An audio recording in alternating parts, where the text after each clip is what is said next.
adalah sukacita karena Tuhan. Ya, ini ada ayatnya. Katakan sukacita karena Tuhan, itulah kekuatan saya. Ya, mari kita akan pelajari supaya hidup ini benar-benar tergantung pada sukacita yang dari Tuhan. Amin. Dan bukan sukacita dari dunia. Para kekasih, marilah saya akan mengajak saudara untuk memperhatikan berikut ini. Di dalam Nehemia pasal yang ke-8 ayat yang ke-11, mari kita akan baca. 1, 2. Lalu berkatalah ia kepada mereka, pergilah kamu, makanlah sedap-sedapan dan minumlah minuman manis, dan kirimlah sebagian kepada mereka yang tidak sedia apa-apa, karena hari ini adalah kudus bagi Tuhan kita. Jangan kamu bersusah hati, sebab sukacita karena Tuhan itulah kekuatanmu. Amin. Karena sukacita karena Tuhan itulah kekuatan. Kata kekuatan itu artinya sesuatu yang masuk dalam hidup kita. Sesuatu yang menyemangati, membuat kita bergairah, membuat kita berani. Coba kalau saudara punya pikiran, aduh aku tidak kuat duitnya, aku tidak kuat uangnya. Katakan bersaing untuk memasukkan anak saudara ke sekolah. Satu sekolah mintanya banyak sekali. Ratusan juta atau puluhan juta. Wah aku tidak kuat duitnya, udah mundur aja. Bayangin orang merasa tidak kuat, betul apa tidak? Saya dulu sering mengalami. Bayangin saya tidak kuat duitnya. Saudara, itu sebab Anda dan saya harus sering kali punya pikiran, di mana aku dapat kekuatan? Saudara, kekuatan saudara ada karena Tuhan masuk dalam hidup saudara dan memberi sukacita dalam hati saudara. Ya. Itu sebab sukacita ini jelas beda dengan dunia. Ya, saudara, sukacita dunia bisa bikin kita lemes, kehabisan duit. Ya, menjadi dari seger bugar menjadi jatuh sakit. Kenapa? Karena orang mencari kesenangan secara duniawi alias secara dosa. Tetapi kalau sukacita dari Tuhan, kita justru mendapat kekuatan, dan kekuatan inilah sumber kehidupan kita. Amin. Para kekasih, ya. Itu sebab di dalam Nehemia bersama dengan Imam Ezra, ketika mereka melihat, loh orang-orang ini pada nangis semua. Di lapangan itu mereka mendengar Imam Ezra dan para imam bergantian membuka gulungan surat nabi-nabi. Sudah dibacakan, ya.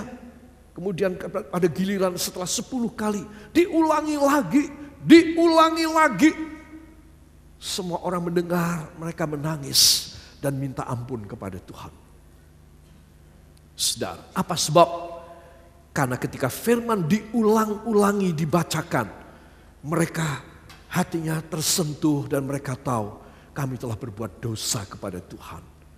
Nah ini loh. Diawali dari menyesal. Diawali dari pengakuan dosa. Saudara, ini membuat Tuhan jatuh hati dan mengganti kekecewaan, mengganti air mata penyesalan dengan sukacita. Tetapi kalau kita tidak ada penyesalan, sukacita dari sorga itu memang tidak datang. Ya, itu sebab Nehemia bersama dengan Ezra dan para imam, mereka menenangkan, stop, jangan menangis. Stop, tidak boleh menangis lagi. Ya, karena hari ini adalah hari yang kudus bagi Tuhan kita. Loh, kok bisa hari kudus? Padahal itu bukan hari besar. Hari besar Israel ada 7. Di antaranya 3 yang paling besar. Saudara, 4 yang lain boleh diabaikan. Umat Tuhan boleh tidak usah datang ke sana. Laki-laki umur 20 tahun ke atas, dia harus 7 kali dalam setahun datang ke rumah Tuhan. Seberapa jauh mereka tinggal di dusun, di kota lain, mereka harus ke Yerusalem setahun 7 kali. Laki-laki umur 20 tahun ke atas. Tetapi wanita, anak-anak boleh cuma 3 kali. Yang 4 boleh diabaikan. Saudara, sekarang ini bukan hari besar. Tetapi mereka mendengar firman disampaikan. Ya, ketika itu tembok Yerusalem sudah selesai, pembangunannya sudah selesai, sudah megah. Maka yang harus diperbaiki bukan fisiknya lagi. Fisiknya sudah oke, bangunannya secara teknik sipil sudah selesai. Ya bayangkan itu tembok Yerusalem persis seperti ini, mengitari ini dalam kotanya. Saudara, sekarang sudah selesai, yang belum selesai adalah hubungan pribadi dengan Allah. Itu sebab sekarang mereka dibacain itu ayat-ayat firman. Dari gulungan firman dari para nabi. Saudara, kalau bangunan fisik sudah selesai, mungkin ada yang belum beres dalam hidup kita. Mungkin saudara punya cita-cita, saudara punya keinginan membangun rumah sudah jadi. Katakan beli kendaraan sudah ada.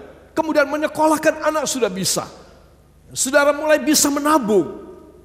Saudara mulai bisa memperbaiki ini itu segala macam. Para kekasih, itu fisik, materi. Sekarang ada yang non fisik, yang spiritual, yang harus diperbaiki. Yaitu hubungan kita dengan Tuhan. Kalau ini bisa dibikin beres, yang spiritual ini benar, maka Tuhan memberikan roh sukacita. Roh sukacita adalah kekuatan, tanda bahwa kamu sudah beres anakku. Kamu sudah beres hubungannya dengan aku. Kamu menghargai berkatku. Aku bisa membantu kamu membangun tembok Yerusalemmu. Sehingga kamu menjadi safe. Kamu menjadi terlindungi sekarang. Dan sekarang kamu ada hubungan yang baik sama aku. Bagus sekali. Sebab itu betapa pentingnya saat-saat Anda dan saya datang sowan ke hadirat Tuhan. Saya dan saudara mengusahakan diri kita untuk STKB seminggu 3 kali. Saya harus coba, masa hati Tuhan tidak jatuh di atas kepalamu? Hati Tuhan jatuh di atas kepalamu. Kenapa? Karena engkau memperjuangkan. Tuhan akan mengganti semua pengorbananmu dengan datang di hadirat Tuhan. Tuhan mengganti dengan sukacita. Tuhan mengganti dengan apa? Berkata, ya makanlah yang sedap-sedap, minumlah yang manis. Bahkan kirimlah sebagian. Artinya kamu nanti aku berkati sampai berkelimpahan. Ya, jadikan setiap harimu, katakan saya jadikan setiap hari saya satu, hari yang kudus. 2, hari di mana tidak boleh ada kesusahan. 3, hari sukacita saya, di mana kekuatan Allah jadi nyata dalam saya. 4, hari di mana saya makan dan minum dan mengirim berkat. Beri tepuk tangan buat Tuhan. Haleluya. Wow. Gimana 4 unsur ini bisa terjadi sama kita? Hari-hari kita seringkali dari awal kita bangun pagi. Ya kadang-kadang kalau kita ada pencobaan yang berat sekali. Membuat malu kita. Rasanya kita sudah tidak punya harga diri, tidak punya muka lagi. Ketika kita bangun, Tuhan kok saya masih hidup. Saya nyesel kok masih hidup. Harusnya tadi malam engkau cabut nyawa saya. Saudara, kenapa? Karena terlalu berat hidupnya. Tetapi setiap hari ketika saudara dan saya bangun dari tidur, kita harus berkata hari ini, ya kita mau belajar. Hari yang satu, yang kudus. 2, tidak boleh ada kesusahan. Ini yang berat. Gimana caranya bikin? Hari yang tidak boleh ada kesusahan. Tuhan yang benar aja. Saya belum masuk surga. Saya masih ada di dunia. Gimana hari ini saya akan menghidupi tanpa kesusahan? Tuhan bilang, ada. Kesusahan ada. Tapi kamu bisa mengubahnya. Kamu bisa menyelesaikannya sampai kamu tidak susah. Percaya saudara? Yang ketiga, hari itu adalah harimu di mana engkau mempunyai sukacita karena kekuatanku anakku. Sebagian kecil pretelan dari kekuatanku tak kasih dalam hatimu. Sehingga kamu boleh mendapat sukacita. Saudara, coba. Betapa baiknya Tuhan. Hari di mana saya tidak pegang uang yang cukup. Hari di mana saya harus menyelesaikan urusan. Hari di mana saya harus bekerja keras untuk mencari nafkah. Mencari makan bagi keluarga saya. Namun dia memberikan janji, aku akan memberi sukacita pada harimu ini dengan kekuatan yang aku beri kepadamu. Yang keempat, hari di mana engkau tidak kelaparan lagi. Anakku, engkau harus berhenti dari kelaparan. Engkau harus makan dan minum dan engkau bisa membagi berkat buat orang-orang lain. Bila saya dan Anda menyadari bahwa 4 ciri yang khas dari harinya Tuhan buat kita, ayo kita minta. Tuhan, kalau tidak ada firman-Mu kayak apa? Saya tidak bisa ini. Tuhan bilang, benar dong. Kamu jauh dari firman-Ku, amblas hidupmu, tidak karu-karuan. Tapi kalau kamu dekat sama aku jamin. Sehingga kamu bisa mendapat 4 unsur ini. Yang percaya dan mau angkat tangan kanannya, pejamkan mata. Tuhan Yesus, tolong kepada hamba. Ubah hari-hari hamba yang seringkali berduka, kekurangan, penuh dengan tanda tanya, penuh dengan pertengkaran, problema, patah semangat, tidak ada gairah, tidak ada sukacita. Ubah hari hamba. Mulai dari sore hari ini, dalam nama Yesus, hari-hari hamba akan menjadi luar biasa sesuai dengan arahan dari firman-Mu. Angkat tangan, ucapkan terima kasih kepadanya. Terima kasih Tuhan. 1 ayat saja, Nehemia 8 ayat 11, lebih dari cukup buat kami. Hanya di dalam nama Tuhan Yesus Kristus, Juru Selamat dan Penebus kami. Kita yang percaya mengaminkan. Amin. Haleluya. 3 jenis kesenangan ya, secara filosofi dan kejiwaan saya memberitahukan ya sedikit. Ada kata bersenang-senang. Ini konotasinya berdosa, sudah jelas. Ya, ini melibatkan hawa nafsu supaya bisa ya keluar aksi senang-senangnya. Sudah tentu berdosa. Yang abu-abu yang kedua, asal enjoy. Ya, jiwanya hampa, enggak apa-apa, asal aku bisa senang. Masa enggak bisa ngicipin? Sekali-sekali deh. Ya, belum tentu dosa, tetapi sebetulnya mencari kesenangan yang hampa, yang kosong. Pokoknya aku enjoy daripada di rumah sebel deh. Ya, dari bangun pagi sampai tidur ngelihat sesosok makhluk semacam ini. Nah, ini kesebelan. Sehingga asal aku mau enjoy, aku mau pergi. Ya, ada kesempatan pergi, ciao, hilang. Ya, para kekasih. Nah, ini adalah asal enjoy. Yang ketiga, semua katakan, ini dia. Sukacita ilahi. Amin. Itu yang Tuhan mau beri. Ini konotasinya happy spirited. Senang, bahagia, semangat. Ya, saudara, ini yang tadi Nehemia 8 ayat 11. Jadi kalau saudara mau senang, nggak bisa tidak, harus sesuai firman. Amin. Sesuai dengan firman ya. Taati firman dan hidup di sorga dunia Anda. Puji Tuhan.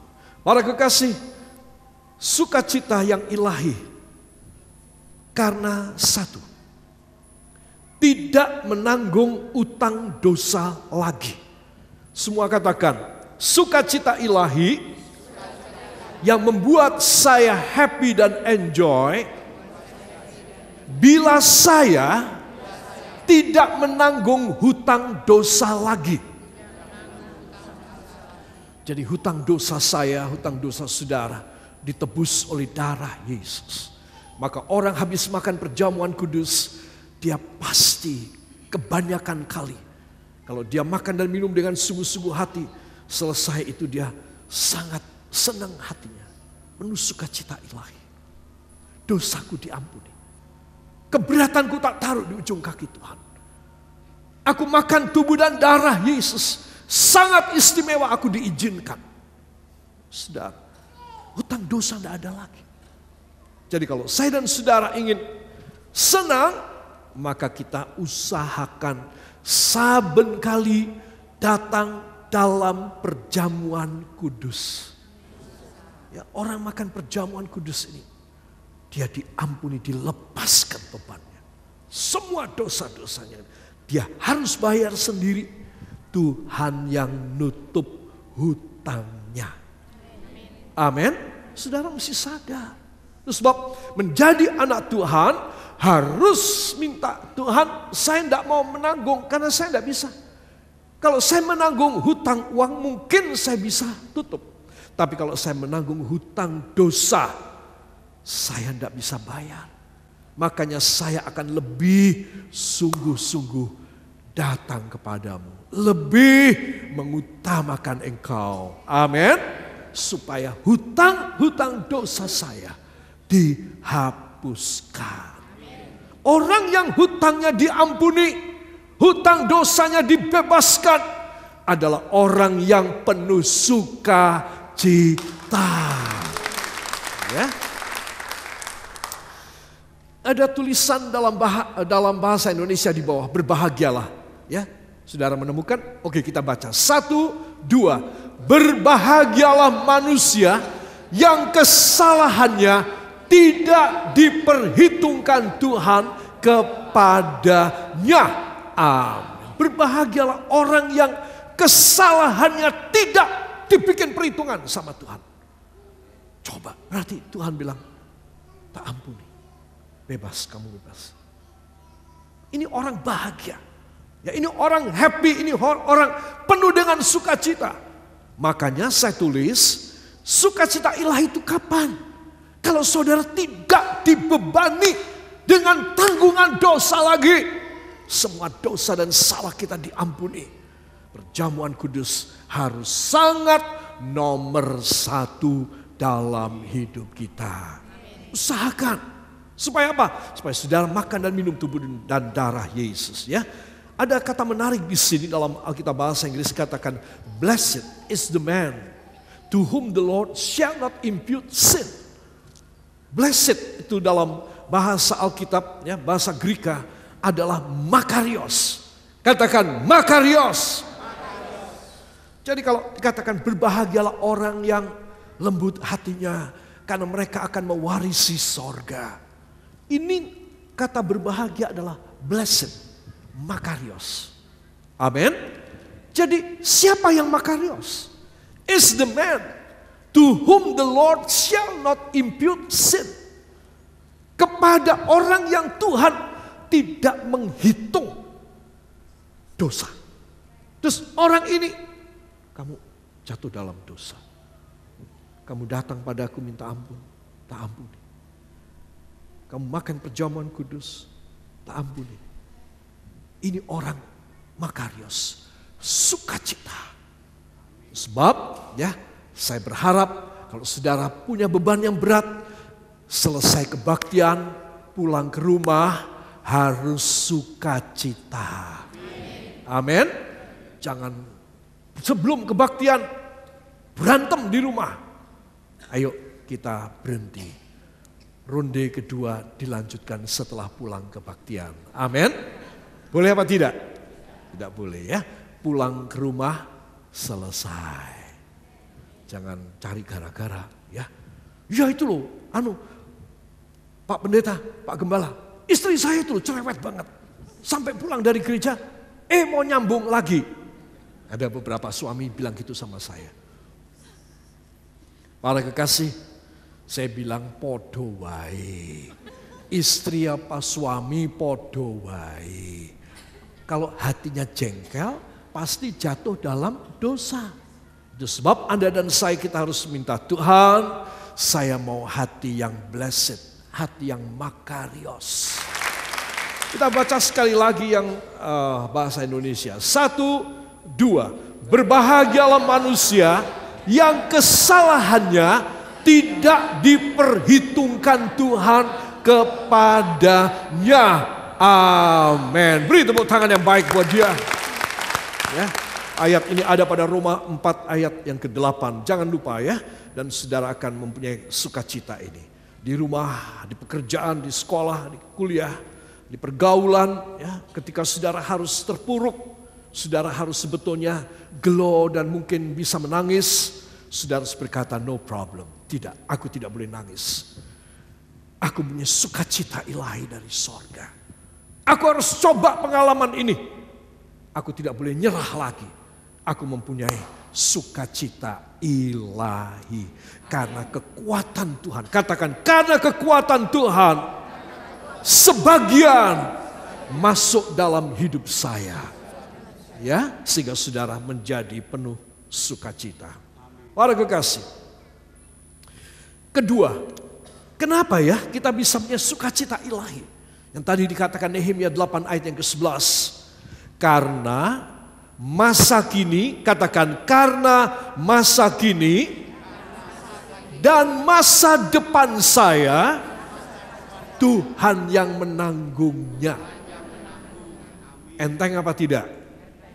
Enteng apa tidak? Kalau Tuhan yang menanggung masa kini dan masa hari tua semua yang sudah setengah umur, masa depan semua yang masih muda dan remaja, baik masa tua maupun masa depan, Tuhan yang menanggung. Loh, bebannya apa? Mau berat apa lagi? Saudara mau nangis soal apa lagi? Coba. Ya tadi karena dosa diampuni, tidak diperhitungkan Tuhan lagi. Amin. Amin. Sekarang saudara punya iman, keyakinan berdasarkan firman. Masa kini dan masa depanku Tuhan, Engkau yang menanggungnya. Ya, itu yang terdapat dalam Yesaya 46 ayat yang keempat.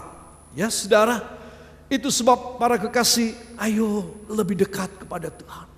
Kalau saudara mau sedih, apalagi mau menangis, ingat firman sore hari ini. Aku tidak boleh, karena aku mempunyai 4 macam. Dalam satu hari aku harus mendapat 4 anugerah hari yang kudus. Hari di mana aku bisa makan dan minum dan membagi berkat.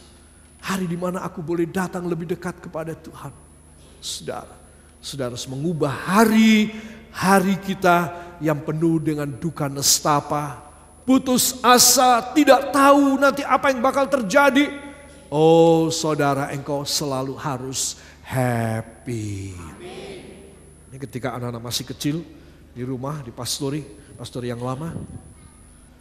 Dan walaupun saya dengan anak 3 masih kecil, kami terbatas semuanya. Tetapi saya tidak memandang itu semua. Ya, kalau saya memandang itu saya pasti gelo. Kenapa aku tidak melanjutkan kuliah menjadi insinyur karuan? Ya, aku bisa dapat uang banyak dan lain sebagainya. Saya tidak pernah mempertimbangkan kenapa aku bisa kurang sekarang. Tidak pernah saya. Paling saya merasa, Tuhan, hamba membutuhkan ini dan itu, Engkau bertanggung jawab. Beri kepada hamba. Saudara, dan itu hari demi hari berjalan begitu. Saudara, Tuhan itu menurut saudara, Tuhan itu hanya mendengar doa kita, suara kita, lisan kita, atau selain doa, Tuhan juga meraba, men-scan hati kita apa tidak? Ya apa tidak? Men-scan. Jadi apa yang keluar dari mulut kita dalam doa, Tuhan men-scan hati kita. Tulus. Oh, Batu apa lagi ini di sini? Duri apa ini? Dia men-scan.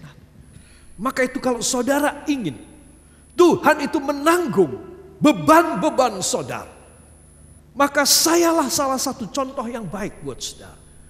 Bahwa orang kekurangan, kalau dia bertahan dan dia tetap tulus, jujur dan benar di hadirat Tuhan, gak peduli apa kata orang, no problem. Kalau dia tetap tulus di hadapan Tuhan, Tuhan akan segera jalan. Buka jalan. Anakku, ayo kamu jalan sini, cepat. Aku bukai jalan. Saudara, cuma dia kepengen tahu. Ketika kamu kekurangan, tidak bisa makan atau kurang bisa enak makananmu. Kamu tidak bisa makan yang sedap, minum yang manis, dan kamu belum bisa membagi buat orang lain. Gimana hatimu? Saudara, Tuhan mulai memberkati. Pasti Tuhan memberkati. Nah, kalau sudah mulai diberkati, ini paling rawan. Orang kalau mulai diberkati, satu hal, dia harus lebih dekat kepada Tuhan. Kalau dia tidak dekat sama Tuhan, itu bahaya sekali. Sebab Anda dan saya harus ingat, orang mulai diberkati itu rawan sekali. Karena dia mulai bisa bikin dosa lebih banyak. Orang pegang uang lebih banyak, dosa lebih banyak. Harus eling. Sebab Anda dan saya harus tahu, gimana aku bisa selalu dipercaya sama Tuhan. Dulu aku tidak punya apa-apa. Sebab anak-anak Tuhan ingat, Tuhanlah yang memberkati saya. Katakan, Tuhanlah yang memberkati saya. Saya harus menjaga hubungan baik. Tidak menyakiti hatinya. Tidak mengkhianati berkatnya. Dan kesetiaannya dalam hidup saya. Mau demikian? Beri tepuk tangan yang baik buat dia. Haleluya.